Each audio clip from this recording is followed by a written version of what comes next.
الحمد للہ رب العالمین والعاقبۃ للمتقین والصلاة والسلام علی سید الانبیاء والمرسلین اما بعد فاعوذ باللہ من الشیطان الرجیم بسم اللہ الرحمن الرحیم منہا خلقناکم وفیہا نعیدکم ومنہا نخرجکم تارة اخرى صدق اللہ مولانا العظیم ان اللہ وملائکتہ یصلون علی النبی یا ایہا الذین آمنوا صلوا علیہ وسلموا تسلیما بآواز بلند مل کے پڑھیں بلغ العلا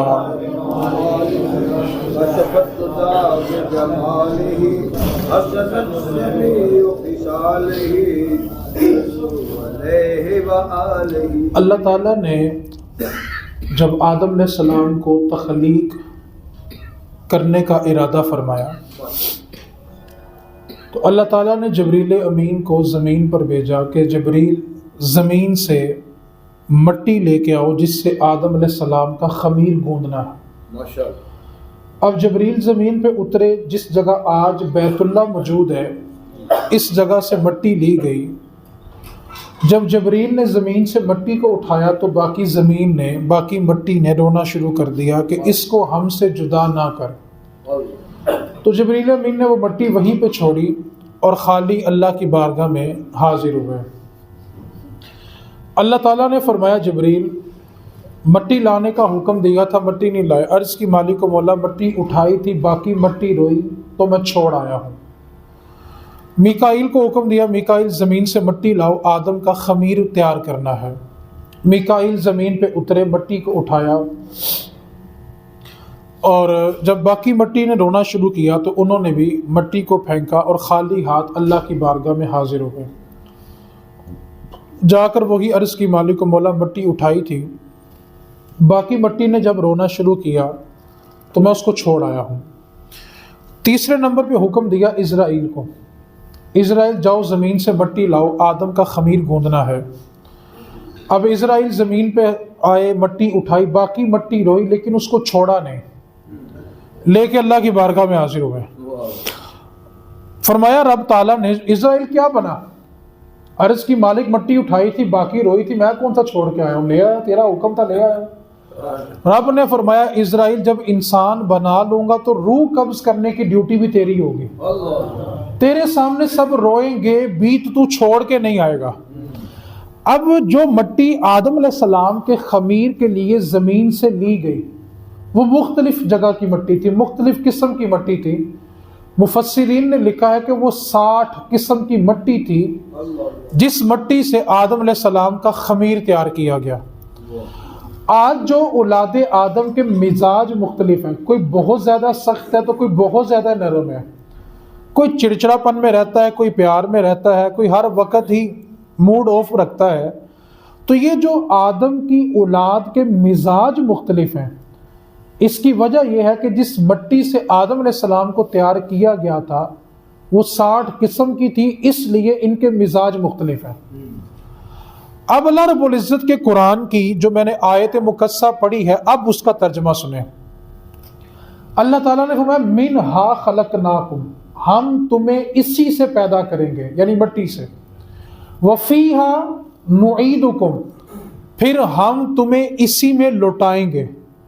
ومنہا نخرجکم تارۃ اخری، اور پھر تمہیں دوبارہ اسی سے اٹھائیں گے۔ ترجمہ دوبارہ سن لیں۔ اللہ تعالیٰ نے فرمایا کہ ہم تمہیں اسی سے پیدا کریں گے، پھر اسی میں تمہیں لوٹائیں گے، اور پھر قیامت والے دن تمہیں دوبارہ اسی سے اٹھائیں گے۔ آپ نے ایک جملہ بہت بار بولا بھی ہے، سنا بھی ہے، آپ کہتے ہیں جتھوں دی مٹی اوتھے جا، یعنی ایک بندہ پیدا کسی ملک میں ہوتا ہے، کام کاج کسی ملک کرتا ہے، مرتا کہیں یا دفن کہیں ہوتا ہے، تو آپ کیا کہتے ہیں جتھوں دی مٹی سی اوتھے۔ جیسے ایک بندہ حج یا عمرے کے لیے گیا ہے، وہاں اس کا وصال ہو گیا اور وہیں پہ وہ دفن ہو گیا۔ خوش قسمت ہیں جو حضور کے قدموں میں مر جاتے ہیں، خوش قسمت ہیں وہ لوگ جن کو قبر بھی میسر آئی تو حضور کے قدموں میں آئی۔ اس سے بڑی بقا بھی کوئی نہیں ہے۔ لوگ سمجھتے ہیں وہ مر گئے ہیں، اصل مرتا وہ ہے جو مدینہ چھوڑ آتا ہے۔ مدینہ چھوڑ کے کون زندہ رہتا ہے؟ ٹھیک ہے، اب جو لوگ جاتے ہیں حج یا عمرہ کے لیے، وہیں پہ انتقال ہو، وہیں دفن ہو گئے، تو ایک جملہ ان کے بارے بولا جاتا ہے کہ یار جتھوں دی مٹی سی ہوتے۔ اب آپ نے یہ قرآن کی آیت کا ترجمہ دوبارہ سننا ہے، پھر اس جملے کو دوبارہ سننا ہے۔ اللہ نے کیا فرمایا تھا؟ ہم تمہیں اسی سے، پھر تمہیں اسی میں، پھر قیامت کے دن تمہیں اسی سے، اور جتھوں دی مٹی، یعنی جہاں سے مٹی لے کے جس انسان کو بنایا جائے گا، مرنے کے بعد اس کو وہیں پہ دفن کیا جائے گا۔ اب آپ سنیں، زمین کے جس حصے سے مٹی لے کے اللہ نے اپنے محبوب کو بنایا ہے، اسی جگہ سے مٹی لے کے اللہ نے ابو بکر کو بھی بنایا، عمر فاروق کو بھی بنایا ہے۔ آج لوگ ان کے جنتی ہونے میں شک کر رہے ہیں جو آرام ہی جنت میں کر رہے ہیں، کیونکہ حضور کا فرمان ہے میرے حجرے سے لے کے میرے ممبر تک یہ جنت کا ٹکڑا ہے۔ لوگ کل کی جنت کا انتظار کر رہے ہیں، حضور نے ان کو آج بھی جنت میں رکھا ہوا ہے۔ اور حضور کے ہوتے ہوئے، حضور کے فیصلوں کے ہوتے ہوئے بندہ مشکوک ہو جائے، اس واسطے نبی پاک صلی اللہ علیہ وسلم نے فرما دیا کہ قیامت تک سورج نہ کبھی ایسے بندے پہ نکلا، نہ نکلے گا، نہ کبھی غروب ہوا جو انبیاء کے بعد ابو بکر سے زیادہ فضیلت رکھتا ہو۔ آج جو شور ہے اس کے اوپر میں صرف ایک جملہ بولنا چاہتا ہوں، اختلاف کی طرف نہیں جانا چاہتا، ایک جملہ بس آپ کو دینا چاہتا ہوں، اس جملے سے دائیں بائیں نہ ہو۔ اکثر میں نے بولا بھی ہے، وہ یہ ہے، نبی پاک صلی اللہ علیہ وسلم کی جو اہل بیت ہے نا، وہ جنت کی مالک ہے۔ کیا بولا ہے جی؟ کون مالک ہیں جی؟ اور دوسرا جملہ یہ ہے، میرے نبی کا ہر صحابی جنتی ہے۔ دائیں بائیں جانے کی ضرورت نہیں ہے، ہر قسم کی بولی سننے کی ضرورت ہے۔ اور میں تو کہتا ہوں یہ مولوی جو لڑ رہے ہیں نا، ان سب نے جنت کے باہر کھڑے ہونا ہے، اور جن کے باڑے لڑ رہے ہیں وہ سب جنت کے اندر آرام کر رہے ہوں گے۔ ان کو سمجھ ہی نہیں آ رہی یہ کر کیا رہے ہیں۔ اب ایک بندہ بیچارہ پریشان ہے، وہ تھکا ہارا آتا ہے جمعہ پڑھنے، اس کی کوشش ہوتی ہے کہ یار میں جمعہ پڑھنے جاؤں، کوئی دین کی ایسی بات ملے کہ میرا ہفتہ اچھا گزر جائے، میری زندگی اچھی ہو جائے۔ آپ نے لوگوں کو اٹھا کے کسی کو سنیت سے نکال دیا، کسی کو اسلام سے نکال دیا، اور مہربانی کرو حضور کی امت پہ مہربانی کرو۔ میرا یہ جملہ بذریعہ انٹرنیٹ جائے گا، میں آپ کو ایک جملہ بتانا چاہتا ہوں۔ جس امت کے اوپر یہ کفر کے فتوے لگتے ہیں نا، اس امت کو مسلمان کرنے کے لیے نبی پاک نے طائف میں پتھر کھائے ہیں۔ جس امت کو کلمہ پڑھانے کے لیے حضور نے اتنی اذیتیں برداشت کی ہیں، آپ کے جمعے کے خطبے کے بعد کوئی مسلمان رہتے ہی نہیں ہے۔ مہربانی کریں، اس امت کے اوپر تھوڑا سا رحم کریں۔ حضور نے کتنی اذیت برداشت کی ہے لوگوں کو کلمہ پڑھانے کے لیے، حالانکہ حضور کا اپنا خاندان تھا، لیکن اتنا ظلم کیوں کیا کہ نبی پاک نے کہا تھا خدا ایک ہے۔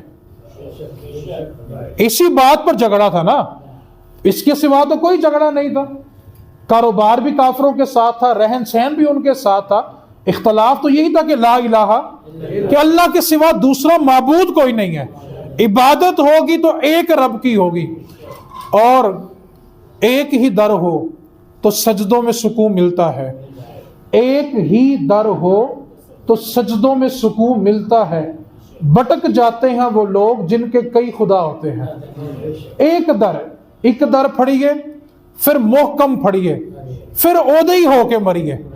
روز روز در نہیں بدلے جاتے، ایک در پکڑ لیا پھر اس کو محکم مضبوط کر کے پکڑو، پھر عہدے ہی ہو کے مرو، پھر مرنے کا مزہ آتا ہے۔ یہ کیا بات ہوئی؟ وہ بلے شاہ نے ایک جملہ کہا تھا، جو لوگ نا جگہ جگہ منہ مارتے ہیں، ٹھیک ہے، کہتے ہیں میں سب کی سن لینا، میں نے پچھلے جمعے میں وضاحت کی تھی، کہتے ہیں ہم سب کی سن لیتے ہیں۔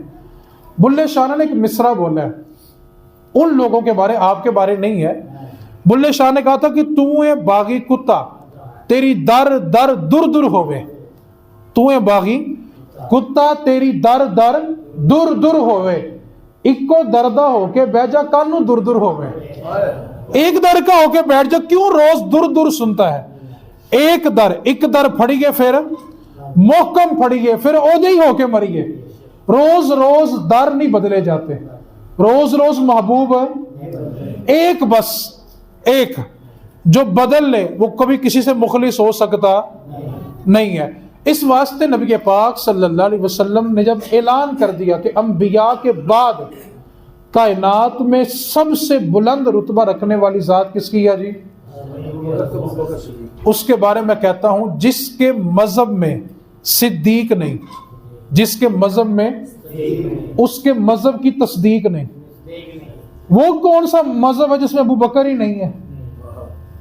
اور میں کہتا ہوں کہ ہر بندے کی زندگی میں نا ایک ابو بکر ضرور ہونا چاہیے، جس کے ساتھ اپنائیت ہو، جس کے پاس ہوتے ہوئے یا نہ ہوتے ہوئے بھی اپنائیت کا اظہار ہو۔ ہر کسی کی زندگی میں ایک ابو بکر ضرور ہونا چاہیے۔ دو باتیں بس بنیادی طور پہ آپ سے عرض کرنی ہے۔ اس میں سے پہلی بات، نبی پاک صلی اللہ علیہ وسلم کا جب بخار شدت اختیار کر گیا نا، حضور کا جو مرض وصال ہے، تو نبی پاک صلی اللہ علیہ وسلم کی ظاہری حیات میں جناب صدیق نے 17 نمازیں صحابہ کو پڑھائی ہیں۔ آج لوگ کہتے ہیں یہ ابو بکر حضور کے سیاسی خلیفہ تھے، روحانی خلیفہ مولا علی تھے۔ میں کہتا ہوں بے وقوفو، امت کو دھوکہ نہ دو۔ جس کو حضور نے اپنا مصلی دیا اس کو ولایت نہیں دی ہوگی؟ حضور کے پہلے خلیفہ ابو بکر سیاسی بھی ہیں اور ولایت کے اعتبار سے بھی ہیں، پہلے خلیفہ ہے جناب صدیق اکبر رضی اللہ تعالیٰ عنہ۔ اب حضور کا جب بخار شدت اختیار کر گیا تو نبی پاک صلی اللہ علیہ وسلم کا بخار اس قدر شدید تھا کہ ایک دن نبی پاک صلی اللہ علیہ وسلم صحابہ سے کچھ بات کرنے کے لیے باہر تشریف لائے، تو دو صحابہ نے حضور کی بغلوں میں اپنے کندھے رکھ کے تو حضور کو سہارا دے کے مسجد نبوی میں منبر رسول تک لائے، اور حضور کی تہمت مبارک زمین پہ ساتھ ساتھ چل رہی تھی، اس قدر بخار تھا۔ اور اماں عائشہ تو فرمایا کرتی ہیں جتنا بخار میں نے حضور کو دیکھا اس کے بعد کسی کو نہیں دیکھا، اس قدر شدید بخار تھا۔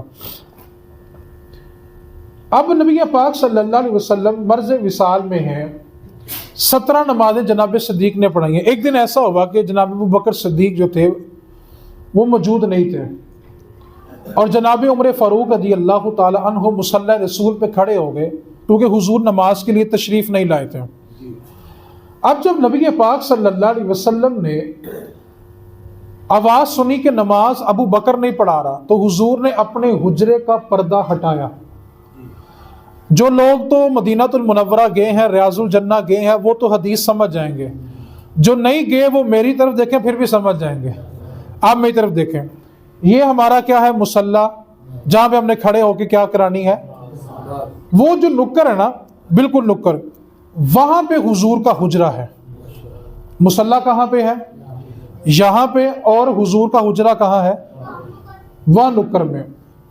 اب حضور نے اپنے حجرے سے پردہ ہٹایا تو دیکھا کہ مصلی کے اوپر عمر کھڑے ہیں۔ نبی پاک صلی اللہ علیہ وسلم نے، صحیح مسلم کے الفاظ ہیں، فرمایا اللہ اور اس کے فرشتے، اللہ اور ابو بکر کے ہوتے ہوئے مصلی پہ کسی اور کو پسند نہیں کرتے۔ ابو بکر ہو اور کوئی اور مصلی پہ آ جائے، لا، ایسا نہیں ہوگا۔ اب حضور نے اپنی نیابت، اپنا خلیفہ مقرر کیا جناب صدیق اکبر رضی اللہ تعالیٰ عنہ کو۔ اب نبی پاک صلی اللہ علیہ وسلم کے پاس ایک قبیلے کے کچھ لوگ آئے، انہوں نے کہا ہمارے قبیلے میں کوئی تنازع ہو گیا ہے اور ہم صلح کرنا چاہتے ہیں، تو آپ کی مہربانی آپ تشریف لائیں اور آ کر ہماری صلح کروا دیں۔ اب نبی پاک صلی اللہ علیہ وسلم اس قبیلے میں تشریف لے گئے صلح کروانے کے لیے۔ اب حضور کو واپس آنے میں کچھ تاخیر ہو گئی، وہاں پہ صلح کروانے میں کچھ دیر لگ گئی۔ اب جب حضور تشریف لائے تو جناب صدیق اکبر نماز پڑھا رہے ہیں اور صحابہ حضور کے پیچھے نماز پڑھ رہے ہیں۔ اب آپ نے میری طرف دیکھنا، پھر آپ کو حدیث سمجھ آئے گی۔ جو بندہ نماز پڑھانے کے لیے مصلی پہ کھڑا ہے، جو بندہ بالکل اس کے پیچھے کھڑا ہے، بالکل پیچھے کھڑا ہے، امام کتنا مڑے کہ اپنے سے پیچھے والے کو دیکھے گا؟ تھوڑی گردن گھما کے نظر آئے گا، تھوڑی سی اور، تھوڑی، جب تک اس کا پورا سینہ پیچھے نہ پھرے پیچھے والا بندہ نظر ہے، ایسا ہی ہے۔ پھر میں بات دہرا رہا ہوں، امام مصلی پہ ہو اور جو بالکل اس کے پیچھے کھڑا ہے، امام نے اپنے بالکل پیچھے والے بندے کو دیکھنا ہے تو اس کو تھوڑا چہرہ گھما کے نظر، جب تک پورا سینہ نہ پھرے پیچھے والا بندہ نظر ہے۔ نماز کی شرائط میں ایک شرط یہ ہے کہ بندے کا سینہ قبلے کی طرف ہونا چاہیے۔